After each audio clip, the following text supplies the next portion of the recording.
In this episode, I'm going to look at the GOLISI S6 Smart Charger. This is a battery charger capable of charging nickel monohydrate, nickel cadmium, and lithium-ion cells from 1 to 6 cells at up to 2 amps charging current. Let's check this one out. Let's open this one up. As you can tell, this one's brand new. It's still factory sealed.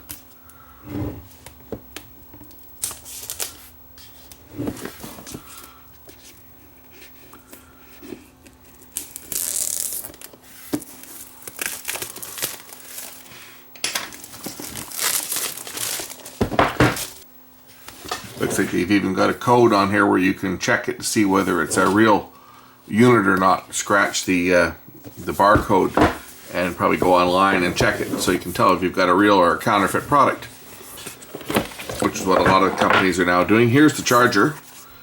It's similar to other ones that I've tested in the past, but this one will take up to 6 cells at once. So here's our specs on this charger. It's a intelligent charger system that will fast charge up to 6 batteries, 3 cells. It's UL certified and supports fast charging when it'll charge 3 batteries in the 2 amp slots at the same time. And the cells it will charge, it'll charge nickel monohydrate, nickel cadmium, 3.6 and 3.7 volt cylindrical rechargeable batteries of length ranging from 32 to 70 millimeters, such as 18650, 2700, 21700, 26650, 18500, etc. It's equipped with military-grade stainless steel loading springs and sliding plates, which are smooth and durable when you are loading and unloading cells. Takes an input voltage of 12 volts at 3 amps. It has an idling output voltage of 5 volts. Output current for lithium-ion cell, 2A times 3 pieces on 2A slots, or for 2 amp, or 1 amp times 4 to 6 pieces. And nickel metal hydrate and nickel cadmium batteries are limited to half an amp per charge port. The adapter that powers it, let's take a look at the power brick on this thing.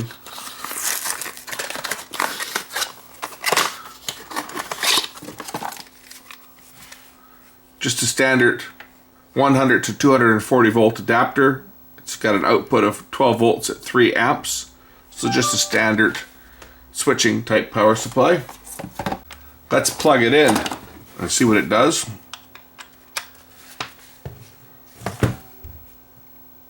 Our display shows us that there are no cells installed. We'll put a couple cells in here and charge it up. So this one's an 18650. Now the 2 amp charging slots is these 3. So these ones will charge at 1 amp if you've got up to 6 pieces. But for 2 amps, you can only charge up to 3 of them, and it's marked 2 amp, 2 amp, and 2 amp. So if I take this cell, we'll drop this one in here, and it will identify the cell, and I'll take this big monster. We'll drop this one in down here, and it's going to turn on. Now if I want to change the charging conditions, I guess I change it over here. Oh, it's already in 2 amp. See, I don't have to do anything. It's already automatically figured out that these are 2 amp capable batteries. But this will tell me 20%, 21%. This one's at 90% here. And this, when I cycle this, it'll tell me how many milliamp hours I've put into the cell so far, and the time that it's been charging, and then what the battery voltage is. So that's the cycle the battery voltage, the milliamp hours, and the time. This is your percentage of charge. So let's let this thing charge and see how these batteries charge up. Well, I'm charging these cells. I'll put a couple more cells in here. I just want to see what it does. So I'll drop another cell into the 2 amp slot, and this should kick into 2 amps, which it does. This cell's at 70%. Now when I add a 4th cell, I'm thinking these are all going to go down to 1 amp. So I add a 4th cell here. There we go. They're all now switched down to 1 amp. If I remove this one, this cell is still only going to charge at 1 amp because this is only a 1 amp charge slot, and the other two return to 2. So that gives you an idea of how it works. 3 cells at 2 amps, 6 cells at up to 1 amp.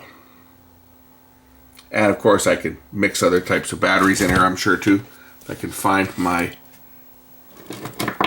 nickel cadmium battery and nickel metal hydride, sorry. We'll put a nickel metal hydride cell in here, and we'll see that it's now kicked down to 1 amp, but these 2 cells will charge at a 0.5 amp each, and the other 3 cells will charge at 1 amp.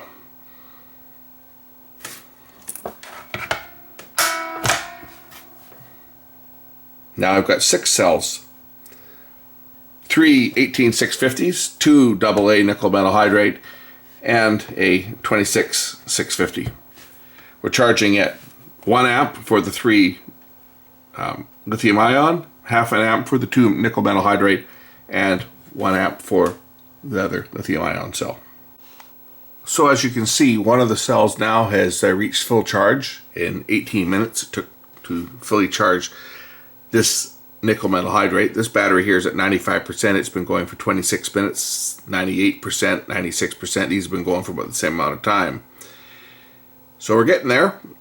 In the next couple minutes, these batteries should fully charge, and then what we'll do is we're going to take this battery charger apart and see how the construction quality is on the back side of it. Now that the batteries have finished charging, let's open this one up and just see what's inside it.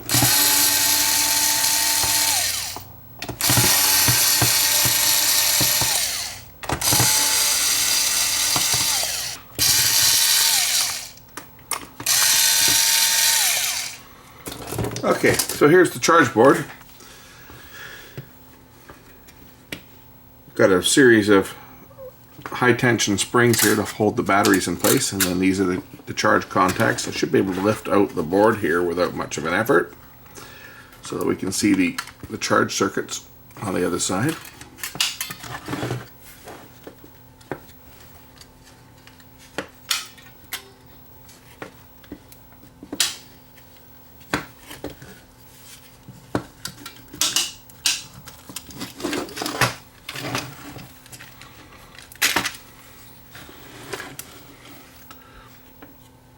So here are our charge controllers and charge regulators.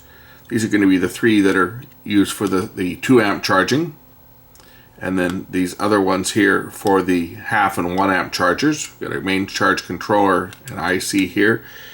Display plugs in over here for the display drive IC down here that drives the displays. And got a couple backlights here that plug in to light up the display.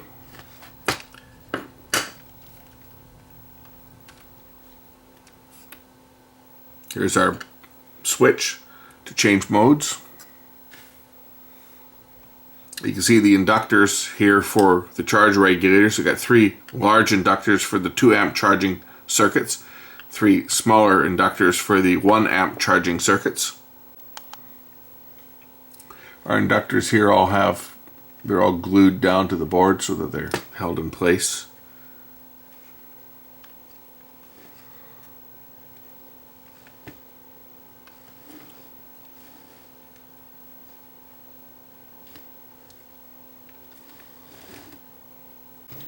Putting the unit back together, just align the positive terminals, lower the circuit board in place, and I just have to reconnect all of the individual charge springs to their charge terminals, which is probably easier said than done.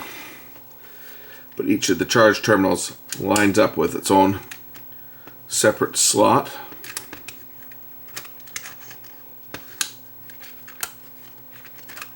Now you'll notice that all these, the charge contacts here in the spring are both connected to the negative charge terminal, so that there's, in addition to the actual spring itself, which will provide a connection, it pulls the contact down onto this metal steel contact here to give you a better connection.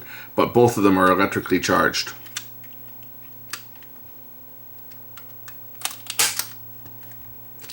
As I said, it's gonna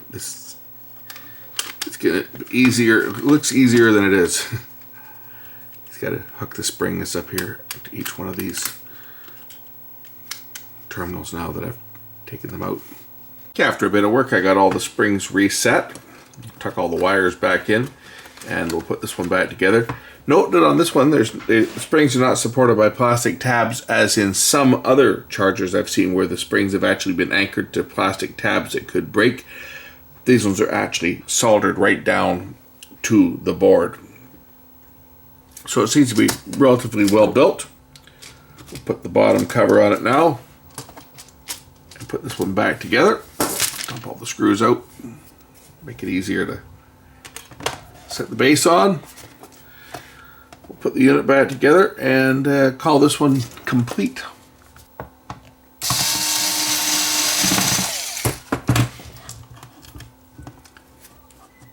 There we go, the unit is now all back together.